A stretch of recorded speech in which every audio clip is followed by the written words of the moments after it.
Sometimes fate arrives differently than we expect, bringing more than we ask for, and testing our ability to accept the unexpected. Thomas Mitchell watched the cloud of dust approaching from the dusty road that cut through his property. The midday sun pounded the dry land of Texas, and he adjusted his hat over his eyes to see better. It had been 3 months since he sent the last letter to Boston, and his heart was beating faster with each passing day. Margaret was supposed to arrive that week, as she had written.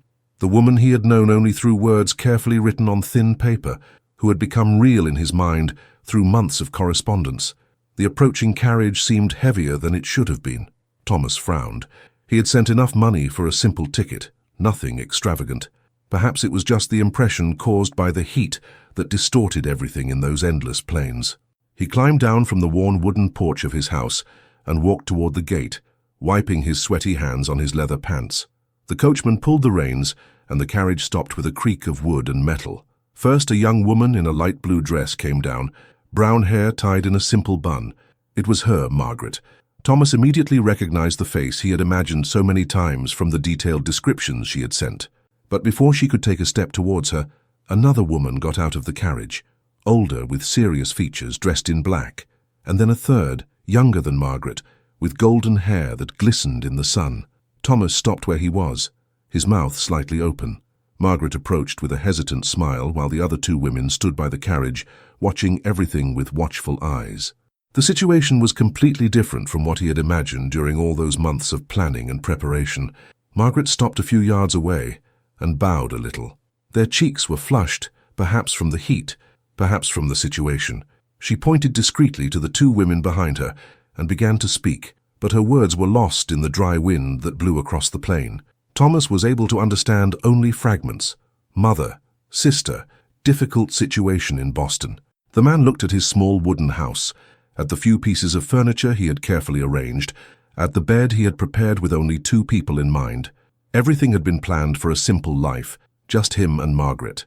Now he found himself facing 3 women who were looking to him for a solution to problems he didn't even know. The coachman began to unload the baggage from the carriage. There were many more trunks and suitcases than Thomas expected. Each piece that was placed on the dusty floor represented a life, a story, a responsibility that he had not foreseen. Margaret continued to talk, gesturing discreetly, trying to explain the situation without sounding desperate. Thomas took off his hat and ran his hand through his dark hair. The sun continued to rage over their heads, and he knew he needed to make a decision quickly. He couldn't leave 3 women out in the open, even if it meant drastic changes in all his plans. The property was small but had enough space. The question was whether he was prepared to take on not just a wife, but an entire family. Margaret's mother approached and extended her hand, presenting herself with dignity despite the embarrassing situation. The younger sister remained a little away, observing the house, the land, evaluating that place that might become her new home. Thomas shook the older woman's hand and felt the strength in her fingers, the determination of someone who had faced difficulties. Margaret finally managed to make herself understood. The situation in Boston had become untenable. The family business had failed, and they had lost everything. They had nowhere to go, no relative who could help them. The only option had been to accompany Margaret to Texas, hoping that Thomas would be an understanding man. The cowboy looked up at the infinite horizon, at the land he had worked alone for years. He thought of the solitude of the cold nights, of the silence that only the wind broke. Maybe that wasn't the life she had planned, but maybe it was the life she needed. Sometimes the best gifts arrive wrapped unexpectedly. Thomas put his hat back on his head and gestured toward the house. There was a lot of work ahead, a lot of changes to make, but there was also the possibility of something bigger than I had dreamed of, a true family, not just a wife, people to share the difficulties and also the joys of that hard but honest life. The coachman finished unloading his luggage and climbed back into the carriage. Soon he would be just a cloud of dust on the horizon, and Thomas would be alone with his 3 unexpected guests. The first test would be to make them all fit in the small house until they could build something bigger. The second test would be to find out how 4 completely different people could live together in that isolated place of the world. The first few days were a clumsy dance between strangers trying to find their place in a space too small for everyone. Thomas had given up his bed to the 3 women and improvised a place to sleep in the barn. The creak of the old wood in the house seemed louder now, each step echoing as a reminder that her lonely life had come to an end. Margaret would wake up before dawn and try to brew coffee the way Thomas liked it. She had quietly observed his habits for the first few days, noticing how he preferred strong coffee and how he always looked at the horizon before starting any task. Her hands trembled slightly as she poured the hot drink, and Thomas sensed her eagerness to please, to show that her presence there was not just a burden. Margaret's mother, Mrs. Eleanor, was a woman of few words, but a lot of determination. She had found the holes in Thomas's clothes, and without asking permission began to patch them with a precision that spoke of years of experience in performing miracles with almost nothing. Her hands worked quickly as she watched the property with critical eyes, assessing every corner, every possibility for improvement. The younger sister, Catherine, was different from the other two.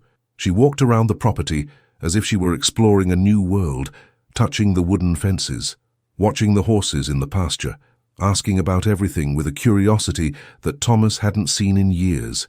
She had found the chickens on the first day, and without anyone asking, took on the responsibility of taking care of them and collecting the eggs. On the third day, Thomas noticed subtle changes that he had not noticed before. The house smelled different, not just old wood and solitude, but fresh bread and soap. The windows were cleaner, letting in more light than he remembered. Small details that made the place feel more welcoming, more like a home than just a shelter. Mrs. Eleanor had found old seeds in the barn, and without warning began to prepare a small garden behind the house. She worked under the scorching sun with a quiet determination, digging through the hard earth with an old hoe that Thomas had forgotten he owned. Margaret joined her mother, and soon Catherine was there too, the three women working in silence under the unrelenting heat. Thomas watched from afar as he repaired a fence he had broken during the last storm. There was something almost hypnotic about the way they worked together, each instinctively knowing what the others needed. They had developed a harmony born of years of mutual dependence, of facing difficulties together. On the fourth day, Thomas woke up to the sound of hammering. Catherine had found some loose planks in the barn and was trying to fix them herself. She held the nails between her teeth and hammered with a technique that showed she was no stranger to heavy lifting.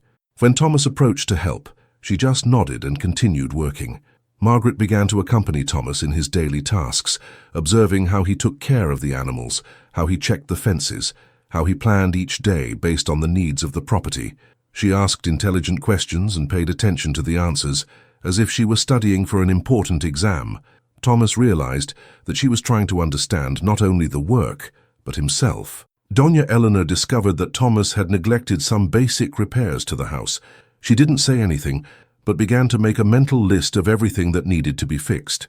At the end of the first week, she presented Thomas with a detailed plan of improvements that could be made with materials that already existed on the property or that could be obtained with little money.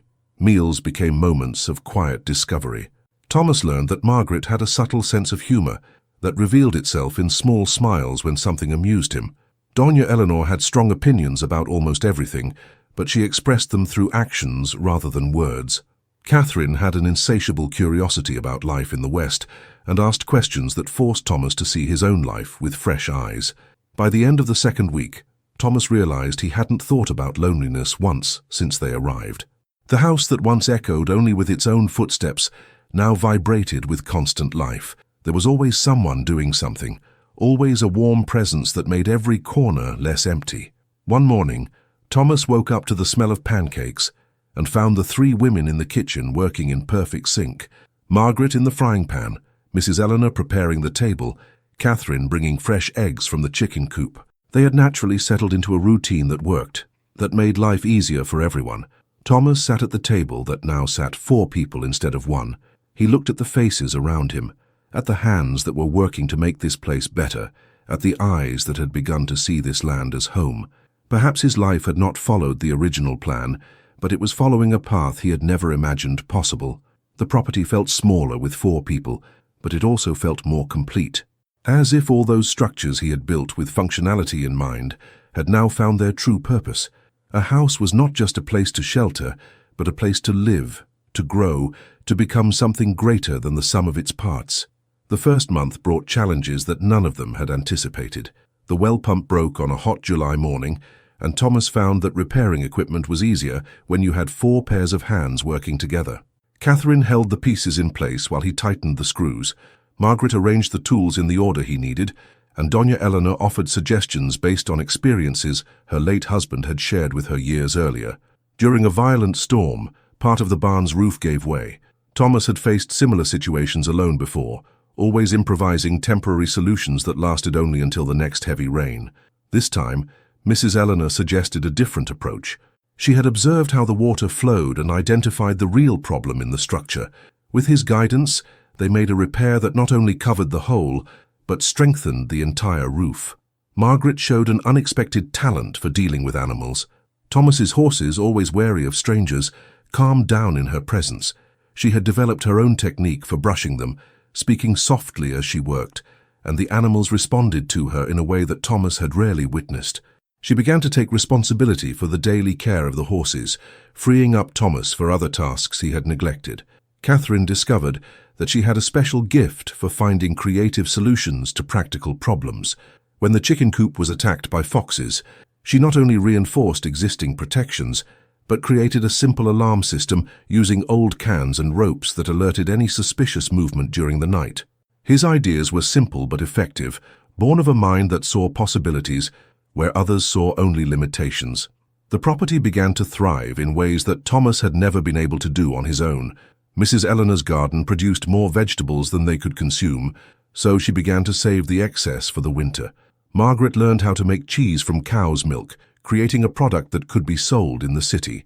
Catherine found a way to increase egg production by rearranging the chicken coop and improving the hen's feed. Thomas realized that he was in love not only with Margaret, but with the life they were building together. It wasn't just about two people coming together, but about four people creating something bigger than any one of them could achieve alone. Margaret seemed more confident every day, her smiles becoming more frequent and natural. One afternoon, while watching Margaret teach Catherine how to sew, Thomas understood something fundamental. He had spent years thinking of companionship as something between two people, but he was finding that family was something much more complex and rewarding. There were multiple layers of affection, responsibility, and mutual support that made each day richer. Doña Eleanor began to include Thomas in conversations about the future of the property. She had ambitious ideas about expansion, about ways to make the farm more productive and sustainable. Her suggestions were practical and well thought out, based on experiences she had had before losing everything in Boston. Thomas found that he had much to learn from her wisdom. Catherine showed genuine interest in learning about cattle breeding. She accompanied Thomas when he checked the pastures, asked intelligent questions about pasture rotation and basic veterinary care. His thirst for knowledge was contagious, and Thomas found himself explaining things he had learned through years of trial and error. Margaret began accompanying Thomas on trips to the city to buy supplies. She watched how he negotiated, how he evaluated prices and quality, how he built relationships with local merchants. Gradually, she began to participate in the negotiations, and Thomas discovered that she had a natural talent for getting better prices and terms. The relationship between Thomas and Margaret deepened through shared work. They developed silent communication, each instinctively knowing what the other needed during daily tasks. There was intimacy in the way they worked together, a connection that grew through mutual trust and shared goals. Doña Eleanor began to treat Thomas not as a stranger who had taken in her family, but as a son. She mended his clothes without him asking, prepared his favorite dishes, offered advice when she realized he was worried about a decision. Thomas, who had grown up motherless, found the comfort of having someone who cared about him in this motherly way. Catherine brought joy to the estate in a way that Thomas did not expect. His youthful energy and optimism were contagious. She hummed while she worked, made jokes about the difficulties they faced, found reasons to celebrate small victories. Her presence reminded Thomas that life didn't have to be just about survival, but also about finding joy in the everyday. By the end of the second month, Thomas was looking at his property and barely recognized the place, not just because of the physical improvements they had made, but because the spirit of the place had completely changed. Where there was once silence and solitude, now there were conversations, laughter, plans for the future. The land seemed more fertile, the animals healthier, the structures more solid. One evening, sitting on the porch after a hard day's work, Thomas watched the three women talking quietly in the kitchen. Margaret was teaching Catherine a recipe that Mrs. Eleanor had passed on to her.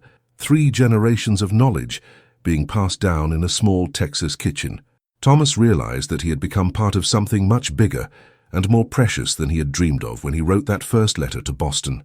Autumn arrived with gentler winds and the promise of a bumper first harvest. Thomas walked through the fields, watching the golden corn that swayed gently, remembering how that same land had produced so little when he worked alone. It was not just a matter of more helping hands, but of shared knowledge, of collective care, of multiplied hope. Margaret had become much more than the mail-order bride he had hoped for.